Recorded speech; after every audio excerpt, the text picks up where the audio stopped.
Merci pour vos mots chaleureux, merci pour votre hospitalité et je souhaiterais naturellement commencer par vous féliciter pour votre élection, féliciter le gouvernement pour son entrée en responsabilité ainsi que le Premier ministre et souhaiter aussi tous mes vœux de succès afin que vous puissiez rencontrer les objectifs que vous avez fixés pour votre pays, pour votre population. Je souhaiterais souligner aussi la robustesse des institutions démocratiques du Sénégal qui ont démontré leur force et salué le peuple sénégalais.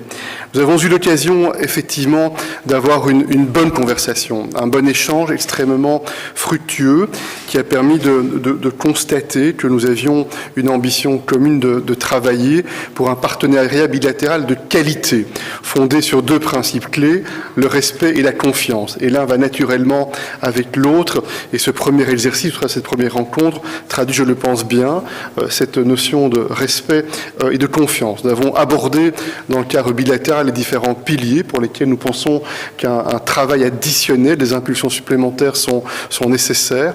Soutenir l'économie productive, les infrastructures, la formation professionnelle, la formation technique, adresser aussi des sujets.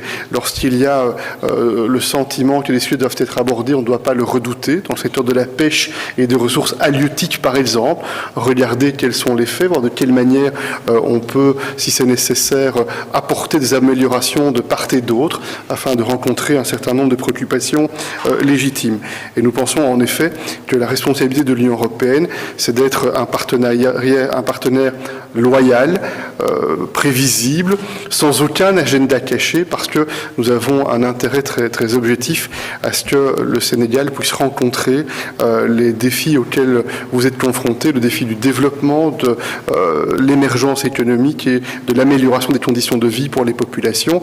Et on voit bien le lien avec les questions de migration, y compris illégales ou illicites, qui traduisent en réalité cet espoir d'aller de l'autre côté de l'océan ou de la mer pour chercher un avenir meilleur. Nous pensons que nous devons soutenir les efforts pour adresser ces causes profondes et pour traiter ces sujets de migration illicite et régulière. Puis nous avons aussi abordé un autre sujet, c'est la question de la stabilité et la question de la sécurité et la question du cadre régional.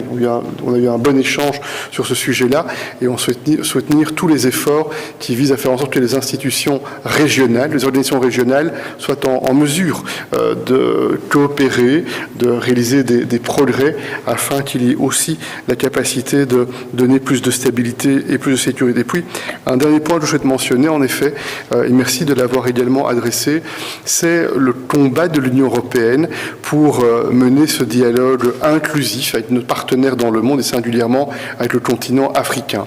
L'ordre mondial et les résultats de choix politiques qui ont été faits au siècle passé dans un moment où le monde était totalement différent. Et le monde d'aujourd'hui n'est plus le reflet de ce qu'était le monde au moment où les institutions de Bretton Woods ont été constituées, au moment où les Nations Unies ont été fondées. Et c'est vraiment pour laquelle l'Union européenne soutient dans les enceintes multilatérales plus de justice, plus d'inclusion, à commencer par la Banque mondiale, le Fonds monétaire international.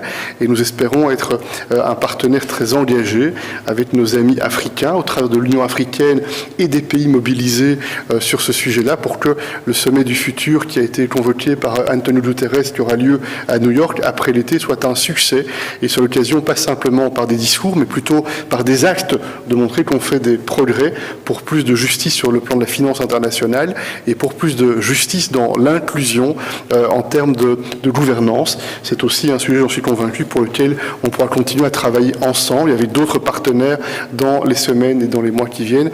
Merci en tout cas pour votre accueil encore une fois. Et j'ai eu le plaisir de vous inviter à Bruxelles, au cœur de l'Union européenne, afin que l'on puisse, quand vous serez disponible pour cette visite, regarder quels sont les pas en avant, je l'espère, qui auront été franchis entre cette rencontre ici à Dakar et notre prochaine réunion qui aura lieu, je l'espère, rapidement. Merci à vous.